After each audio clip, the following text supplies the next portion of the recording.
Today, the rate rise game changer.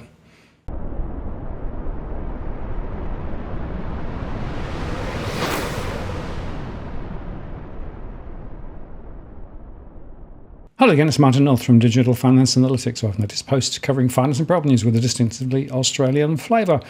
Well, the Reserve Bank Governor Phil Lowe announced that he was going to lift the cash rate for the first time in a decade by 0.25 percentage points, taking it from 0.1% to 0.35%.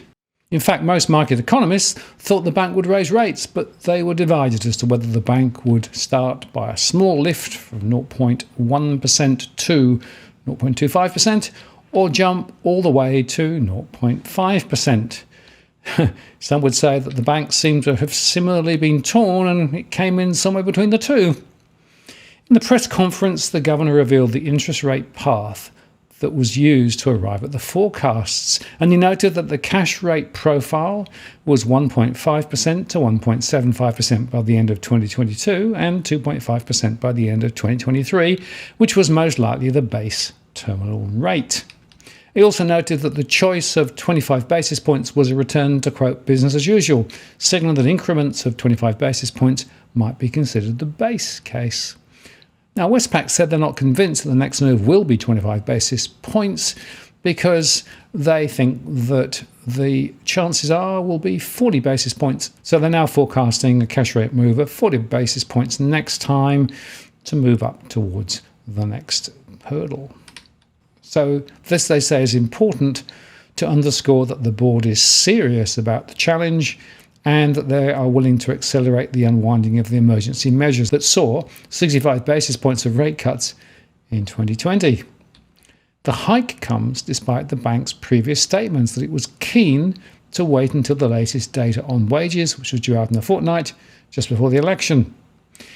Now, as the conversation said, last Wednesday's inflation news, which showed prices climbing much faster than expected, forced the bank to revise its stance and to act quickly to tap on the brakes.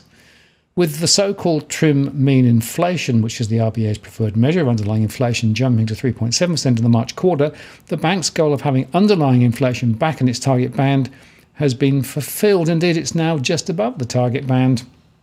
The only question the Reserve Bank has now to consider is whether inflation was sustainably back in the target band, something which it has said it would need to see before it lifted rates. A sustainable increase in prices is only likely when wages are also growing faster, which is why the bank was initially planning to wait for the wages news. But it says its business liaison program, that's the regular meetings that it had with businesses, has told it that businesses are now expecting to lift wages by much more than they have so far, meaning the official wage growth figure should be about to climb. Well, we'll see. Those wage rises should be driven by the difficulty in finding staff and greater demands from staff given what's happening to the costs of living. Workers may be becoming keener to walk if they don't get what they want. In fact, Treasury analysis of tax office data shows that workers who move jobs typically get pay rises of between 8 and 10%. And it's also worth considering that the higher inflation may have been driven by a series of large, hopefully temporary shocks, most notably Russia's invasion of Ukraine, Australia's floods, and the COVID lockdowns in China. But it's true to say we don't know how long the foreign shocks will last. But if they quickly subside, it would take domestic price pressure to make high inflation sustainable. Although, as I discussed in a recent post, these supply chain disruptions are likely to take 2 or maybe even 3 years to sort themselves out. So maybe inflation will be higher for longer. Anyway, that's why news of high non-tradable domestic-driven inflation last Wednesday finally convinced the bank that the current inflation is likely to last. Non-tradable inflation was 4.2% over the year to March, suggesting much of Australia's higher inflation was homegrown. The Reserve Bank never lifts rates once. In his press conference, Lowe said it was not unreasonable to expect the cash rate to climb to 2.5%. How quickly we get there, and if we do get there, will be determined by how events unfold, he added, pointing out that 2.5% is in the middle of the bank's target band for inflation, meaning that when the cash rate gets there, it will be zero in inflation-adjusted terms rather than negative as it is at the moment. Financial markets were pricing in about 2.5% by the end of the year, and that implies another 2 percentage points of hikes over the next 6 meetings, something which would mean a hike each and every month the rest of the year. Not many doubt that rates will rise that high, that fast, but over the past year, the market pricing has proved more accurate than economists and the Reserve Bank's own guidance, as the governor conceded in his press conference, describing his guidance as embarrassing. How true. If fully passed on, today's increase will add around $65 to a monthly cost of servicing a $500,000 mortgage, and if the cash rate gets to 2.5%, that'll be an extra $600 a month. One of the stranger things about the Reserve Bank's announcement of why it's lifting interest rates by 0.25 percentage points is that it suggests inflation will come down by itself. A further rise in inflation is expected in the near term, the RBA says, but as supply-side disruptions are resolved, inflation is expected to decline back towards the target range of 2 to 3%. So then the question is, why raise rates now for the first time in more than a decade? Well, the bank says this is about withdrawing some of the extraordinary monetary support that was put in place to help the Australian economy during the pandemic, which is probably fair enough, but the latest burst of inflation is weird and actually it may be resistant to rate hikes. If the Reserve Bank isn't careful, too many more rate hikes like this might actually help to bring on a recession. Labour's Anthony Albanese is as good as correct when he says everything is going up except your wages, but not completely correct because wages aren't going up, but only by a minuscule 2.3% over the year on the official figures. But essentially, it's correct because when it comes to prices, almost every single one is going up. Every 3 months, the Bureau of Statistics looks at around 100,000 goods and services. They account for almost everything we buy, the exceptions including illicit drugs and prostitution, where prices will be difficult and dangerous to get hold of. Among the types of bread the Bureau looks at are rye, sliced white and multigrain from all sorts of stores in every capital city. Where the Bureau doesn't price a type of loaf, it is a fair bet its price moves much in line with the loaves it does price. Then it groups those 100,000 or so prices into expenditure classes, 87 of them actually. Bread is one, breakfast cereals is another, furniture and rent are 2 others. Rarely do the expenditure classes move as one, typically only 50 or so of the 87 climbing price. But in the March quarter just finished, an astonishing 70 climbed in price, according to Deutsche Bank economist Phil Lowe. That's the most ever in the 72-year history of the Consumer Price Index. And the prices that climbed the most, by far, were the ones that we had little choice but to pay. The Bureau divides the 87 classes of goods into non-discretionary and discretionary. It classifies bread as non-discretionary, biscuits as discretionary, petrol as non-discretionary, new cars as discretionary, and so on and so on. In the year to March, non-discretionary inflation, the price rises we can't avoid, was a massive 6.6%, well above the official inflation rate of 5.1% and the highest in records going back to 2006. Discretionary inflation, the price rises on the treats we splurge on if we've got the money left over, was only 2.7%. Not since 2011 has the gap between the two been that wide, which makes this inflation unusual. While price rises are extraordinarily widespread because most things need diesel to move them, and we were hit with floods, COVID-linked supply problems and the invasion of Ukraine all at once, they don't seem to be the result of splurging. These price rises are actually more like a tax. The usual response to the usual hike in inflation is to hike interest rates. It's a way to take away access to cash and push up mortgages and other payments so people have less money to spend and push up prices. But this hike in inflation is doing that by itself, as the government recognised in the budget by handing out $250 cash payments to compensate. If the big price rises are beyond our control and making us poorer, hiking interest rates to make us poorer still, in the hope we will splurge less on things whose prices we can influence and whose price rises are small, actually might not achieve much. Done repeatedly, the Reserve Bank could push up interest rates because inflation is high, discover inflation is still high, push interest rates higher in response, Notice inflation is still high, push interest rates even higher in response, and so on until it brings on a recession. A recession is already a risk with these sorts of price rises, and if big enough, they can force consumers to cut other spending to the point where the economy stagnates and creates unemployment in the face of inflation. Of course, that's stagflation, as I've been discussing previously. And by the way, another response would have been to wait. Actually, quite seriously, the floods, invasion and supply chain problems pushing up prices in recent months are likely to pass, pushing down inflation and pushing down a lot on prices. That might already have happened, actually. Oil prices have fallen 11% from its peak, down 2.5% in the past 2 weeks alone, and inflation has fallen, on one measure at least, to zero. The official Bureau of Statistics measure inflation is produced every 3 months, but for 13 years now, the Melbourne Institute of Applied Economic and Social Research has produced its own simpler monthly measure, which tracks the official rate pretty well, at least until now. Although missing a lot, tracking fewer types of bread and a national rather than a city-by-city measure, it is produced quickly and more often and provides a better insight into prices in real time. And the latest released back on Monday points to an inflation rate of, wait for it, 0 in April. That's right. While some prices continue to rise, as always, enough prices fell to offset them. The high inflation in the lead up to March stopped or paused in April.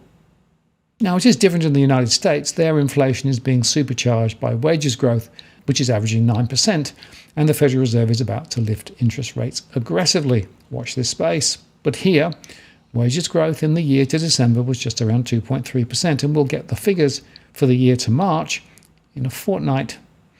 There's a good case for future rate hikes to be a good deal less aggressive, therefore. But also there is a political dimension here, because the Reserve Bank, as expected, has thrown its wild card into the election campaign. But neither government nor opposition can be sure which side will be more damaged or advantaged by it. Again, this was discussed in the conversation. Tuesday's interest rate rise has been anticipated and was inevitable, and is the result substantially and not entirely of external forces.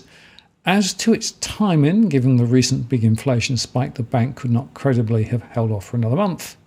So Governor Phil Lowe made it clear the independent bank did not take into account any political considerations in what is the first rise during a campaign since 2007, the election John Howard lost. The election has no influence at all on today's decision, Lowe said, but the decision feeds into this volatile battle, so will have potential political fallout. It will affect voters' mood and anxieties. They may even attribute blame. It was obviously an extraordinary low interest rate from the height of the pandemic could not and would not last, but many people, and of course earlier the Reserve Bank itself, had not expected rates to start to move up again so soon as this. Indeed, at one stage, the bank said it did not anticipate an increase before 2024. Not only was it wrong in that judgment, but some critics are now saying it should have acted earlier than now to raise rates. And I agree with that. Should have lifted them last year. The bank is starting on a road to normalise rates. The trouble is that the total abnormal levels necessary in the COVID economy have become normal in the minds of many people, some of whom used them to bid up home prices in the expectation they will be able to afford the payments. The rise of 25 basis points, taking the cash rate to 0.35%, was larger than many economic experts had been forecasting.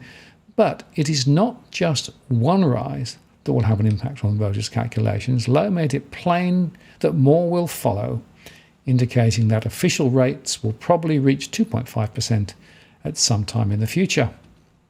Some people are well placed in this time to deal with this increase, having fixed mortgage rates and money put away, but others are not. And crucially, the rise comes on top of living costs going up on many other fronts.